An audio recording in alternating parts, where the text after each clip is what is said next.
ونستعينه ونستغفر ونعوذ بالله من شرور أنفسنا ومن سيئات أعمالنا من يهده الله فلا مضل له ومن يضلل فلا هادي له وأشهد أن لا إله إلا الله وحده لا شريك له وأشهد أن محمدا عبده ورسوله. Today we are still in the Arabic language. We are on lesson, what lesson number is this? Six. Lesson number 6. And in Arabic, we say ad-darsu sitta. Okay? Or sadis. We say a sadis, actually. Nah. A sadisa. Sadis. The 6th. Okay? The 6th lesson. Oh, wait, right here. I'm doing the wrong thing. The 6th lesson. In Arabic, we say darsu sadis. The 6th lesson. And we went over last week, just briefly, we went over the abjad. We broke the whole alphabet down, right? And we said the abjad, we were on ba. Can someone recite to me or read from your notes ba? We said alif. Alif is the first of signs. It's makhraj, hard to find. And deep inside my mouth I find a hamza lives inside. With idhar, yes, the alif is itself and also hamza. While hamza is itself, naught else, that's it, just hamza, hamza. Loud and strong, while low restrained, opening sifat. The alif comes along with mud, just following a fat, or shows up at the ends of words right before they crash, separates and demarcates to help the reader past. Now hamza, as it seems to need a tad more of a sharh, it rides upon the alifun, the waw, and even ya. Shiddatun wa jahrun, samtun istifal. Fathun describes alifun, and one, its numeral. Okay? That's alif. And what we learned from that is the tajweed rule for alif, right? What's the tajweed rule for alif? Idhar. Idhar. So we know with idhar, yes, the alif is itself and also hamza. We also learned that alif is a general term for alif and what else? Hamza. And that there are 2 types of hamza, right? Hamzatul qat'i and hamzatul wasli. And qat'i means cut, and wasli means to join. They are used interspressively. You see, this is the sign right here for this one, and this one is the sign right here. And we went over this and explained that this that you see on top of a hamza, on top of an alif, is actually from the ayn. And that ayn, his tail is cut, and all we're left with is this. Now why do we use the letter ayn? Because the word qat'i has a predominant ayn at the end of it. So they took this ayn and said, this is going to be the example for the hamzatul qat'i, and only thing remains is the head of it, right? Likewise, we're breaking they say break it down to its very last compound. This guys in the Bronx say that. So we're going to break it down to the very last compound. Take it down. Take this down. This one. Just not leave that alone. Thank you. And likewise, we see that this, that we see on top of an alif, is the sign for wasli. Everybody say wasli, hamzatul wasli. Now we see this all the time. Now this comes from the word wasl. Wasla, which means what? To join. Tabarakallah, mashallah. Assalamu alaikum wa rahmatullah. It means to join. And what they did is they took this part of it, and which is the sad, and made it the predominant sign to point out wasli. الآن عرفت اللبن. الآن نعم. ما شاء الله بارك الله فينا. تبارك الله. So now we know why that sign is there. Okay? We're understanding this a little bit better, right? Now, could you take that off?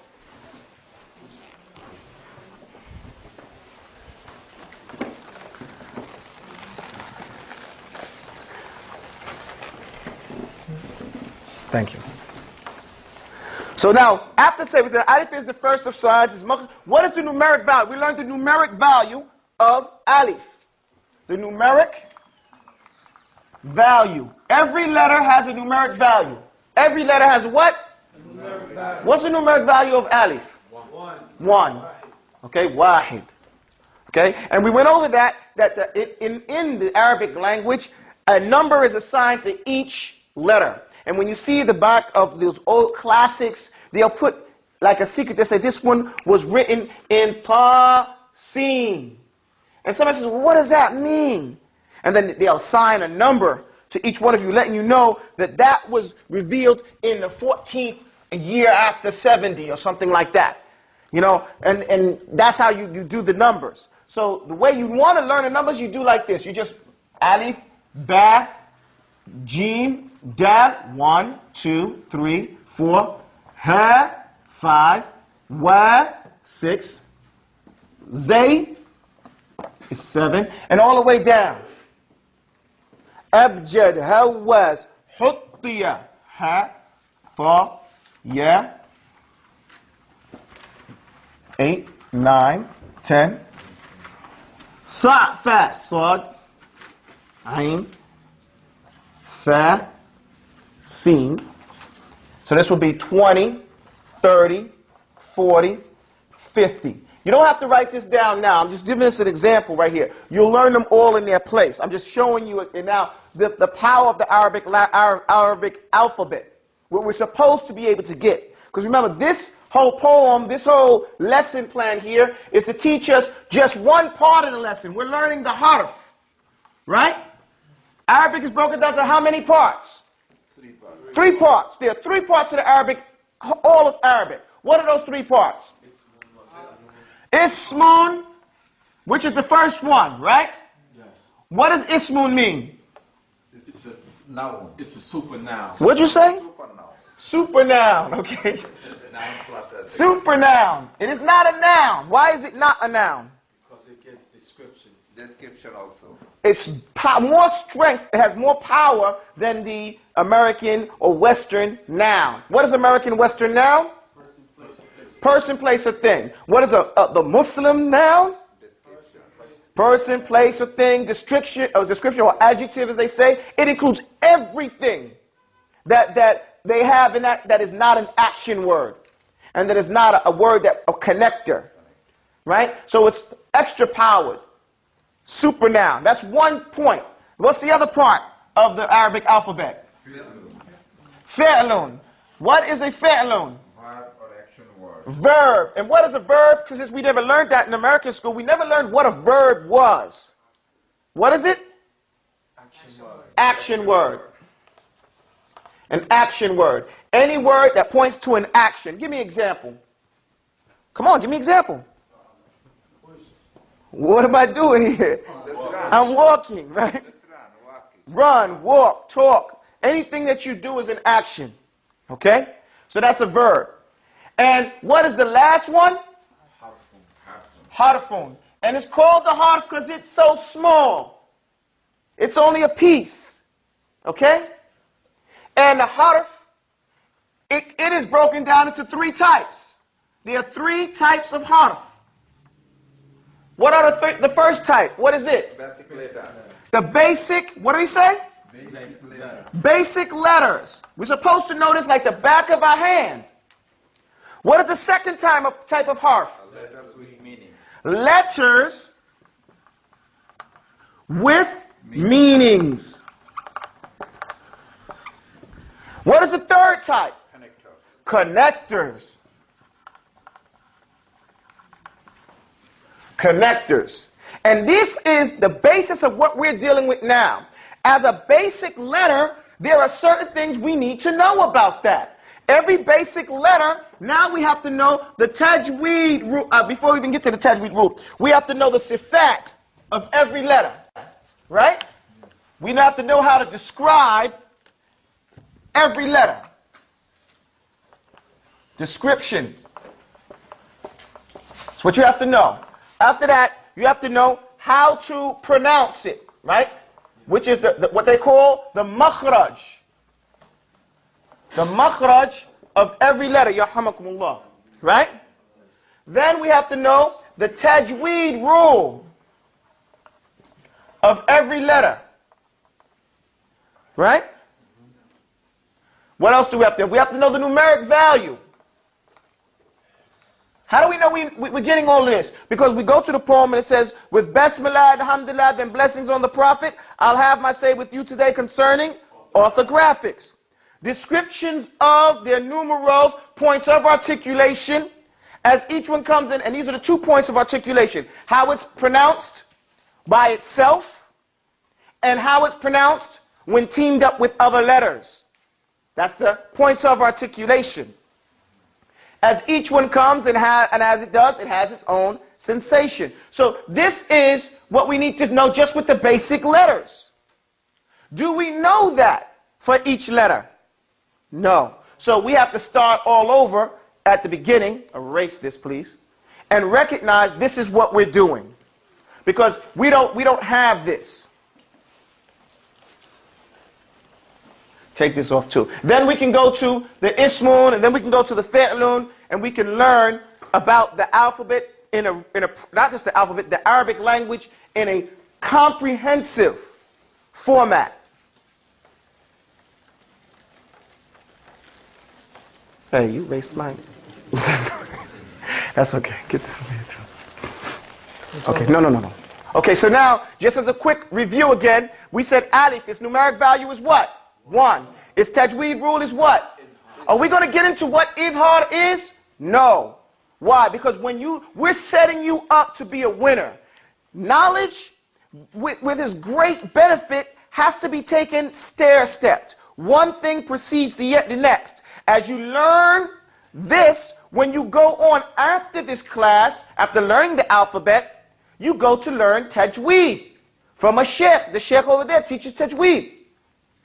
And because now you became familiar with the term and you attach it to that letter, when he starts to tell you, okay, idhar, and he explains to you in detail that idhar is from the word dhuhr, and your back is your dhuhr, and he starts to, you clarify something, and we pray dhuhr in the middle of the day, right? To make something clear, he starts to do that, and he says, well, this is when you get this alif, and it comes before a noon, a sakin, and you say an, as opposed to an, or ay. This is called idhar. And he goes through that, you're familiar with it. One step precedes the other. It won't be the first time you've heard it, and you'll be able to go on to the next stage of your education. Here, our purpose is to familiarize you with that letter and what's attached to it. Now, alif is a little bit more complicated than the other letters, because not only do we know that alif is hamza, alif and hamza, but we have to know that alif, by itself, it comes along with mud. Alif comes with mud. What is mud? Everybody say mud. Mad. Mud and fat. Everybody say fat. What this means is that whenever you see an alif, everybody say alif, not hamza. Whenever you see an alif, it's being preceded with a fatha. What has come before it is what? Fatha. Everybody say qala. What preceded the alif? Everybody say kana. What preceded the alif? This is the rule. We call it the rule. The exception to the rule would be in a word like billahi. You see, this is an alif and it's preceded with a kasra. But that's the exception, not the rule. That's the what? Exception. We draw the rule on what is predominant. We draw the rule in what is ghalib, what happens most of the time. Most of the time, 99% of the time, you will see an alif preceded with a what? And when an alif is preceded with a fatha, this construction is called mad. Everybody say mad. Now mad means this. It means to stretch something. Everybody say ah. That's what an fatha gives you. Everybody say ah. Now when an alif comes afterwards, you stretch it slightly. You say ah. So everybody say qala. You don't say qala. You say qala. You don't say kana, you say kana. You understand that? And I use these two words because these are two most words in the Quran. You see kana and qala a lot in the Quran. So we want to use words to get you accustomed to them. Now alif comes along with my just following a fact, or shows up at the ends of words right before they crash. Okay, now we're going to show you, it said it shows up at the ends of words right before they crash. Okay, keep going. Thank you. Alif also comes, instead of kana, now we're going to do kanu. Everybody say kanu. Kanu. And everybody say qalu. Qalu. Here, we see that alif comes at the end of the word, right? This alif here, that comes at the end of the word, it comes in here or shows up at the ends. And the purpose of this is to let you know that this word has ended. That's it. That's the only reason it's there. To let you know this word has ended. Okay, erase that. Now, we're going to ba now. I gave you enough time to look at your notes and look at ba. That's our review for today. Now we're at ba. We're going to review ba right quick. Now, ba, what was ba going? Jahrun and shiddatun sifatun shared by ba, like istifal and infitah. It's numeral ithnan. When ba, the letter shows up right after a noon. Sakinan al tanwinan, iqlabun is the rule. With dalakun, fly off the lips, its makhraj is the same. With qalqala, resounding loud, the ba blurts out its name. We break down the ba in the same way. We're looking for its numeric value. What's its numeric value? 2. It says jahrun and shiddatu sifatun shared by ba. Like istifal and infitah, its numeral ithnan. Ithnan and 2 are the same thing. Okay? But then it starts to tell you with qalqala, it has qalqala as a tajweed rule, right? And it also has qalqala as a sifat, how to describe that letter. It says jahrun and shidda.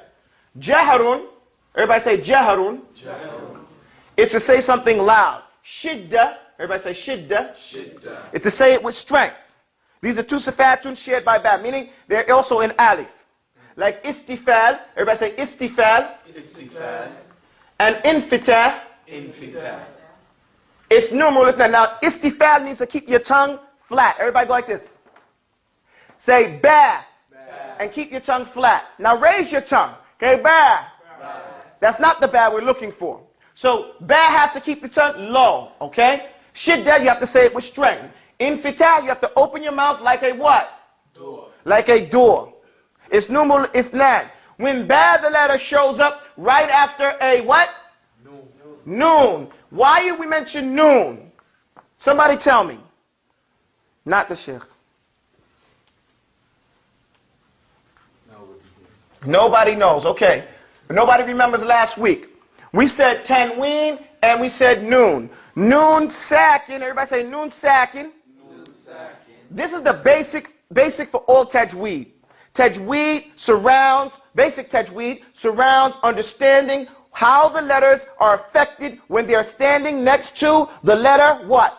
Noon, or they have tanween next to it. What is tanween? Tanween is from the word noon. Everybody say noon. Noon. Tanween, tanween. What's the word in the middle of this word? Noon. Everything else, the ta and the ya are added. The basic of the word is this noon. Tanween means to make the noon sound. Just like we say ilm. Everybody say ilm. And we say ta'aleem. Right? You see the added ta and the ya in the middle. The other thing left is ilm. Right? That's what's it. That's how it. Everybody say wahada. Now say tawheed. The ta is added, the waw is in the ha, and the dal is the only thing left. Means wahid. So this is how we construct the word to show that it is the object of that thing. Okay? So tanween is to make the noon sound. What is tanween? No. Tanween is to make the noon sound. What is tanween? Tanween is to make the noon sound. Okay, so when noon is sakin, which is an actual noon, and sakin means it has no vowel sound over it. or tanween, which is not the actual noon, but it's the sound of a noon. You don't write the noon down, but you pronounce it. And you don't pronounce it if you don't stop at the end of that word. That's the difference between the two. It's very technical. I'm not going to really get into it hard today because I don't want to confuse you. But I want you to understand that this is tanween and this is noon. They both mean to make the noon sound. Everybody say N. N. Now, that may change based on the letter that comes next to it. For example, everybody say Ra. Ra. Ra has its power of its own self. If you put a noon next to a Ra, you do not hear the noon anymore. Ar-Rasul. Ar-Rasul. Or you say Ar-Rahman. That's a lamb right there. I want to say Mir Rabbihim. That's what I had in my mind. You confused me. Mir Rabbihim. Everybody say that. Right, you don't say Min Rabbihim. You say Mir Rabbihim. The noon disappears. That's the tajweed rule. So every letter has a tajweed rule, and it's attached to noon or tanween. Erase this stuff down here, or this other stuff. Not like that, but this stuff right here. Okay, so what happens now, it says when ba, the letter, shows up right after a noon. So when ba shows up right after noon, right? Whether that noon is sakina or tanweenan, what's the root? Iqlab is the rule. So iqlab, everybody say iqlab, is the tajweed rule attached to ba. Okay? And we ain't going to get into what iqlab is. It's not my job. That's the sheikh's job to teach you what iqlab is. My job is just to let you know that iqlab is tied to which letter? Iqlab is tied to which letter? Ba. And that's what you need to know. So when he tells you ba make iqlab, you already know what he's talking about. He'll explain to you how he exactly wants you to flip that. Okay, I'm teasing. That's what iqlab means. Okay, so iqlab is wrong. With dhalakun, everybody say dhalakun, is another sifat, a description of this. It flies off the lips. Say fly off the lips. Flies off the lips. Off the lips. Now here you see something done that's not done other places. We're telling you exactly how to pronounce that letter. Exactly how you're going to articulate the letter. The letter ba comes where? Off the lips. There's no doubt you will know exactly how to pronounce every letter in the Arabic alphabet. Fly off the lips. And the makhraj, it said the makhraj is the same. So the makhraj is to fly off the lips, the point of articulation. And dhalakun means it's just it's a word, a technical word that lets you know that this letter ba comes off the lips. Okay? And then qalqala, everybody say qalqala. Qalqala is the sound that ba comes when it's by itself. Everybody say ib. Don't it sound like you're saying ba? So that says, with qalqala resounding loud, the ba blurts out its name. What's the name of ba? What's ba's name? Ba. So say ibba. See, it blurted out. It stuck it out real easy. Its name. Erase this, the whole board, please. Now we're getting to today's lesson. Today's lesson is, what's the next letter after ba? Nope. Jim. Everybody say abjad. Hawaz. Huttiya kaliman. Sa'fas. Kurishat. Thaqid. Dadig. Say abjad. Abjad.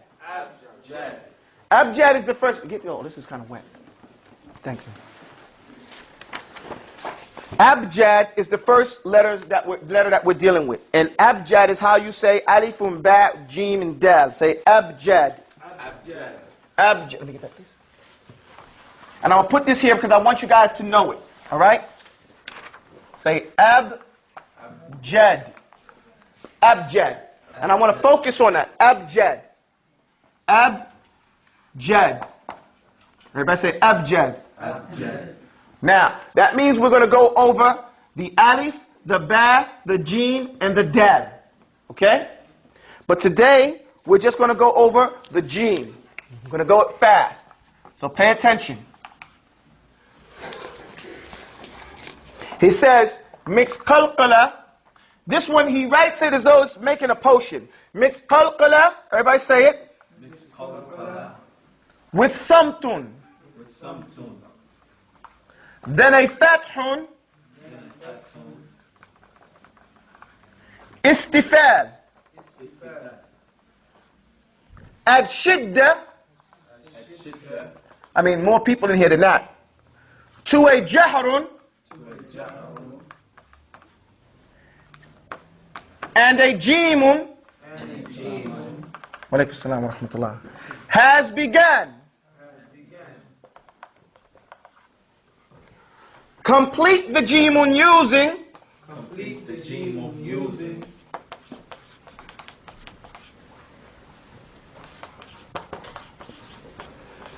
Just the middle of the tongue. Just the middle of the tongue.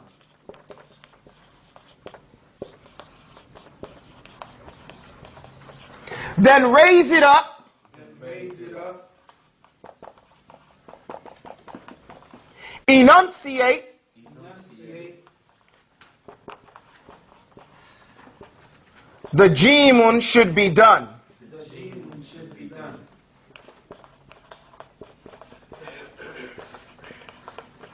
The quantitative measure. The quantitative measure.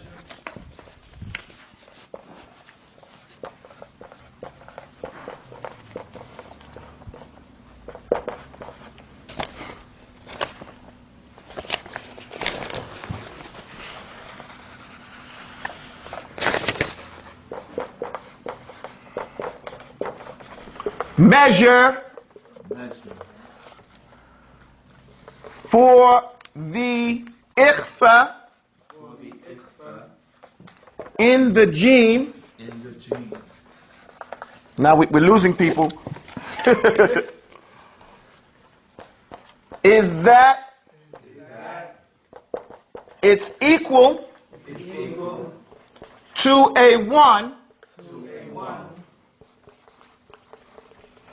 that's just been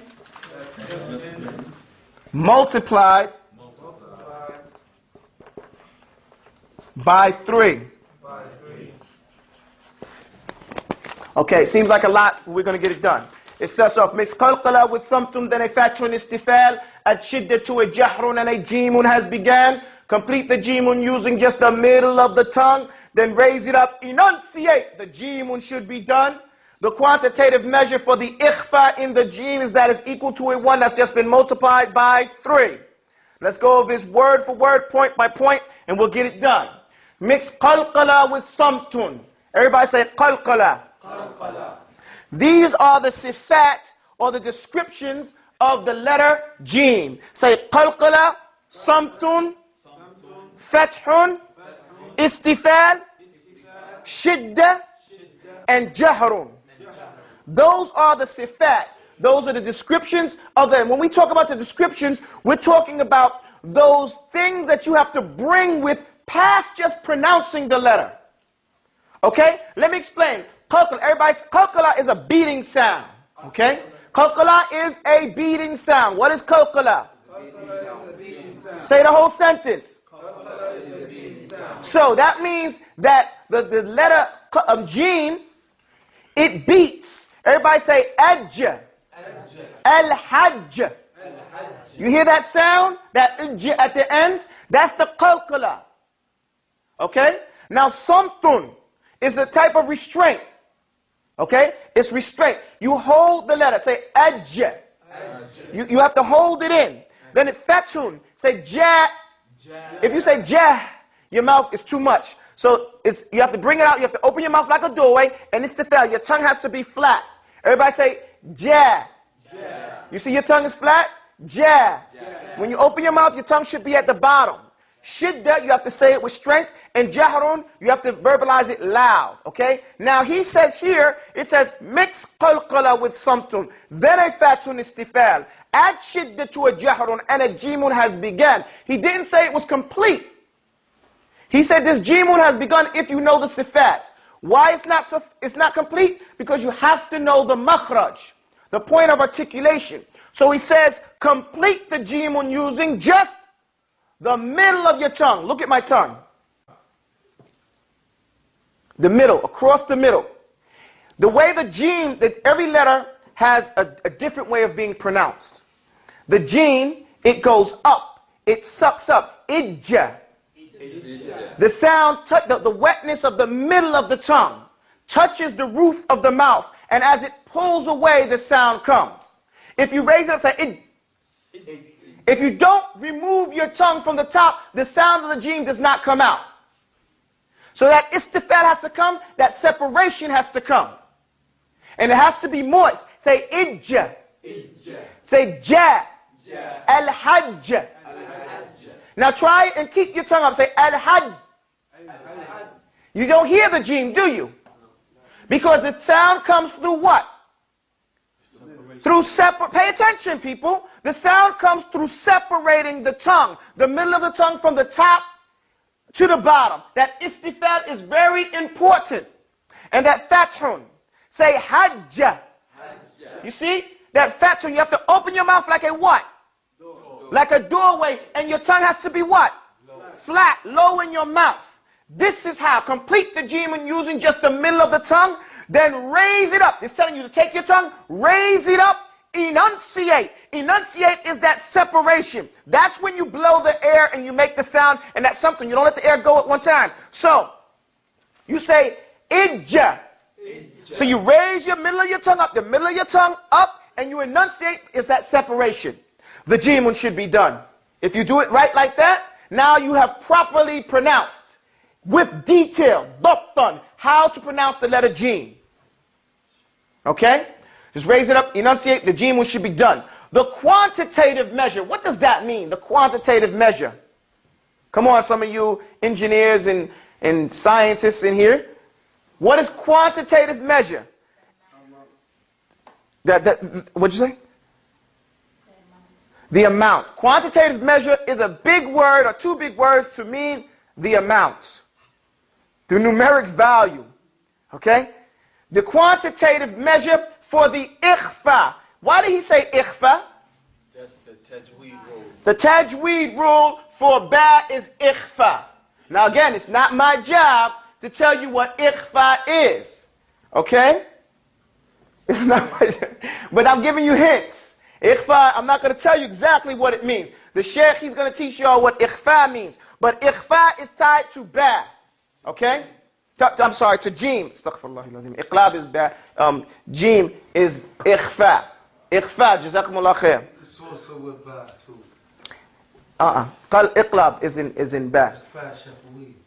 But that's we're dealing with another thing. I'm not going to talk about that right now. So, it's ikhfa in the jim. Is that it's equal to a 1. So what is the numeric value for jim? 3. How do you know? That's your abjad. You give me the... Okay. He did it the easy way. He said all you have to do is go 1, 2, 3. 1, 2, 3, 4. And that's how you know. But where do you find it in this poem? It's at the end. What? How do you know? It says it's equal. That's just been multiplied by 3. That's equal to it's equal to a 1. He said it's 1. That's just been multiplied. Oh, that's just been multiplied. So what is 3 times 1? 3. Okay, so then the quantitative measure for the ikhfa and jim is that it's 3. That's all we need to know with this right here. Do I have any questions about this? Is this easy? No. Real easily you learn how. The point is this. Knowledge is specific. You can't fake it. You can't make it up. If you want to know how to pronounce this letter, the problems we have is because we don't go from the very small to the big. We want to jump up on the big because we're grown folks. Learn how to pronounce these letters. Learn the haqq al-huruf, the rights of the letters, and we can go on to learn the other letters and the other things that go with this. Kulthum. Slide over so you can look at the board. Okay, I'm going to take this off. We're going to, the Makeen will give out handouts about this, inshallah ta'ala, so you guys can memorize it. And we're going to the next part of our lesson. The next part of our lesson is dealing with إِنَّ الْكَلَامَ عِنْدَنَا فَلْتَسْتَمِعْ لفظ, recite with me, لفظ مركب مفيد قد أقسامه التي عليها يبنى اسم وفعل ثم حرف أيوة. So now we're talking about the language again. We're back to our, take that abjad off too. we're still doing the same thing. We're going through the whole alphabet, right? And at the same time, we're going over as a review of the whole Arabic alphabet. And we're here on the letter harf. The letter harf is very, very important. We said that it's a third of the language, right? Yes. The harf is a third of the language. What are the parts of the language? Come on, everybody should know this. Don't sit there and just sit there. Okay, so ismun wa fi'lun wa harfun, right? But it's not any type of harfun. It's a certain type. So harfun is a third of the language. 1/3 of Arabic language is a harf, language. And a harf is broken down to how many parts? 3 parts. There are 3 parts of harf. 3 types, I should say. 3 types. What are the 3 types? We're doing this. Redundancy is our king. Basic letter, right? We just went over basic letter, right? Letters with meaning. Connectors. And connectors. The reason why we're talking about this, because we said أقسامه التي عليها يبنى اسم وفعل ثم حرف معنى. There's an ismun, there's a fi'lun, then there's a harful ma'na. There's a letter, there's these harf that has a meaning. So that means that some of these letters don't have a meaning. Okay? It just means the letters that have a meaning. And that means the connectors. Okay? That's what we're referring to. Falismu, then it goes on to say falismu, if you want to know the ism, falismu bil khafdi.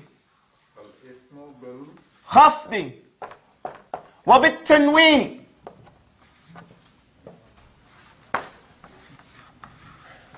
Here what's going on now is it's explaining to you how to recognize an ismu.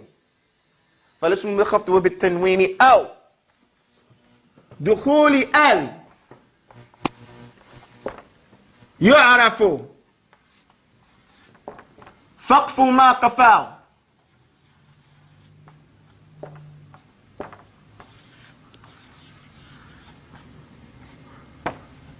Okay, let me go over this again.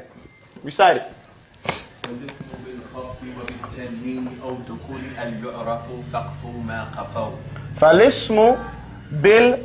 بالخفض وبالتنوين أو دخول ال يعرف فقف ما قفاه. Here we're going to go over this very easy. Al-ism, everybody say ism. It can be recognized. Let's say I write a bunch of words on the board. Like, see these words up here? Which one? I said that the Arabic language has 3 types of words, right? Which one of these words is an ismun? Which one is a fi'lun? Which one of them is a harfun? You have to know the things to recognize what is what, right? So it's going to explain to you. An ismun is known by, the first thing it's known by is he says al-khafdi. Everybody say al-khafdi. Al-khafdi is something low. It's the opposite of something high. Okay? As a terminology, it is a kesra that comes under a word or anything that comes in place of a kesra. Okay? What we're talking about now has to be understood in the context of grammar. We spoke earlier and we said grammar is the science through which we recognize and learn what a word means after adding it into a sentence due to the changes that occur at the end of the word. What do we mean at the end of the word? Wa alaikum salam wa rahmatullah. We mean that a word has 3 radicals. How many radicals does it have? 3 radicals. And a radical is a letter. There's 3 main parts to the root of a word. So the last radical, this 3, this right here, this word, this letter, what changes happen to it? From, let's say I have this word al-khafdi. Okay? Al-khafdi. Everybody say al-khafdi. Al-Khafdi. Now it has a kesra on it. Let's say al-khafdu. Now say al-khafda. You see these changes? We went from 1, 2, 3 changes at the end of the word. That's what the study of grammar is. The study of grammar in Arabic tells you why is it that we made these changes. Do you know why? Because a dhamma, this is a dhamma, everybody say dhamma, has a particularized meaning and reason for being there. Everybody say fatha. It has a particularized reason for being there. And everybody say kasra. It has a particular reason for being there. And the reasons are not the same. So if a word has a dhamma on it, we understand with specificality exactly what that word implies and means. Not just literally, but as a grammatical statement. Likewise, if it has a fatha on it, we automatically know that it is being affected by something else. That's what this means. The asl, the fundamental is that the word is going to have dhamma. What's the asl? That the word is going to have dhamma. So if it has dhamma, it's correct. It's supposed to have dhamma. All right? If it doesn't have dhamma, it has to have a reason why it doesn't have dhamma. And the reasons can only be shown and borne out in these two different types of examples. Both of them meaning that the word is being affected. Is that understandable? Yes. Now right now it's too complicated for me to explain exactly what type of effect each one of them mean. However, I want you to know, at least right now, that the dhamma is the asl and the other two mean something happened. Something happened. And we need to know what that something is. And we can tell what that something is by seeing what happened here. Okay? Everybody follow me? Yes. Okay. Now, al-khafdi is an expression pointing to this one. The kasra. Al-khafdi is pointing to that whatever happened, it happened with this kasra. So it tells us something very, very important here. That kasra doesn't come on any other type of word. How many types of words are there in Arabic? How many types? 1, 2, 3. What types are they? Ismun, fi'lun, and harfun. So now we know there will never be a kasra on a fi'lun. There will never be a kasra on a harf. If you see a kasra, you automatically know 100% of the time that that word is an ismun. That's the confidence. You can go out and just look at it. You look at a word and say, oh, that's a kasra at the end of the word. Oh, it's an ismun. And you know what an ismun is, right? What's an ismun? Supernoun. Supernoun, right? But as a terminology, it is a word that points to a meaning what? Come on, people. It's a word that points to a meaning of another word. No, it points to a meaning in and of itself. Everybody say that. I mean, it's a word that points to a meaning in and of itself and is not connected to a time frame. For example, person, place, thing, or description. كلمة دلت على معنى في نفسها ولم تقترن بالزمن. That's what it is. A word that points to a meaning in and of itself. What do we mean when we say in and of itself?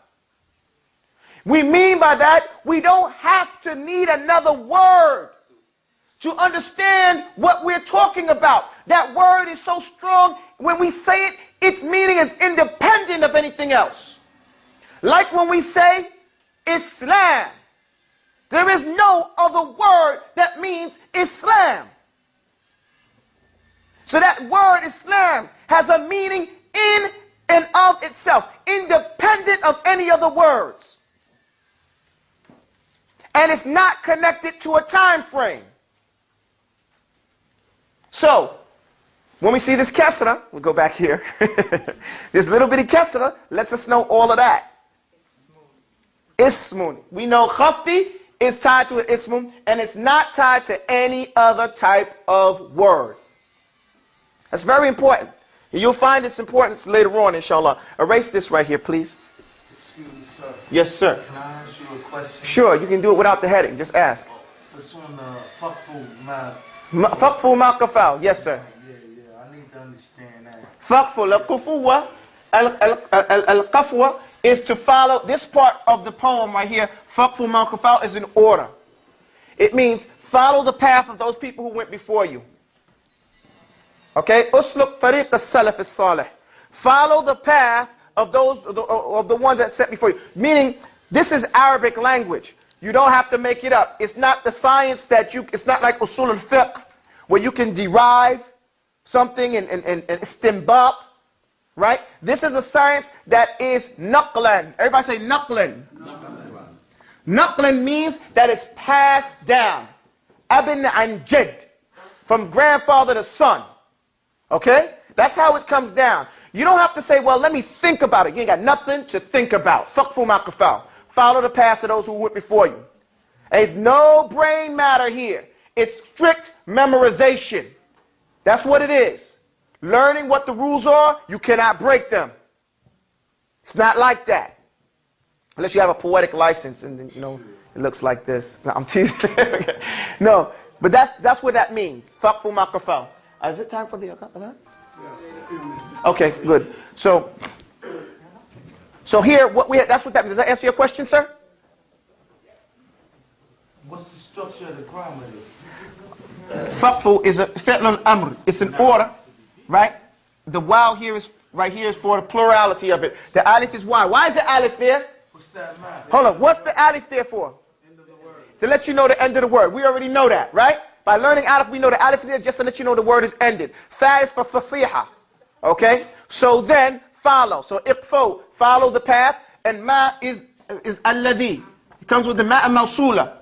The ma that comes with the meaning of alladhi. Ma that comes with the meaning of this or that. Just like we say in English, what? Okay? Qafal is fi'lul madi. Or it's a past tense verb. The alif is there for what? What's the alif there for? End of the word. End of the word. The rest of the word is part of the root. Qafawa. Okay, does that answer your question? You said that was what? Fi'lun what? Fi'lul madi. A past tense verb, meaning they did that. The wow here is for plurality also. Playing a double, what do you call it, purpose. But most of the people here are not there, so I'm not going to continue on that one. Does that answer your question? Yes. Okay, so this is naqlan. The Arabic language is naqlan. Everybody say naqlan. You don't have to memorize the term, you have to memorize what it means. What it means is Arabic is passed down. We memorize the rules and we utilize the rules. There's no one that can say, well, look, I'm going to make up a new rule now in Arabic. No, you can't do that. You know why? Because the Quran has preserved it. The Hadith have preserved it. And the Thiqatul Arab, the poetry, the shi'r of Arabic language has preserved it. And that is proof. The first proof in Arabic language is Quran. The second proof is a Hadith. The Prophet said it that way, then you can say it that way. First of all, if Allah said it that way, then it can be said that way. And that's what it is. We don't have to make nothing up. Does that answer everybody's question? So today we learned one rule. The rule is that al-khafdi is tied to kasra, and kasra is only in what type of word? Let me do another one since I got 2 minutes left. Okay? Everybody say tanween. Tanween is a fathatan, a dhammatan, or a kasratan. Okay? Everybody say fathatan, dhammatan, kasratan. You will only find a dhammatan, a kasratan, or a fathatan in a ismun. It's only going to be in ismun. It's never going to be in a harfun or a fi'lun. Do you understand that? It's very important. And tanween or fathatan means two fathas or two kasras or two dhammas back to back. This is the Arabic language. It's very, very easy. The ismun is dealt with first bisumuwiha because it's lofty over its other two sisters. And you need it in every type of speech. So, we have the rule here. It has khafti and it has tanween. أو دخول al. Al. Everybody say al. Al means the. And if you see al in front of a word, you know that word is what? It's an ismun. Because you can't say the run. He was the I run. Doesn't make sense. The I took. Just like that in Arabic, you can't say that. So, likewise, it's only going to be in an ismun. أقول قولي هذا وأستغفر الله لي ولكم. السلام عليكم ورحمة الله.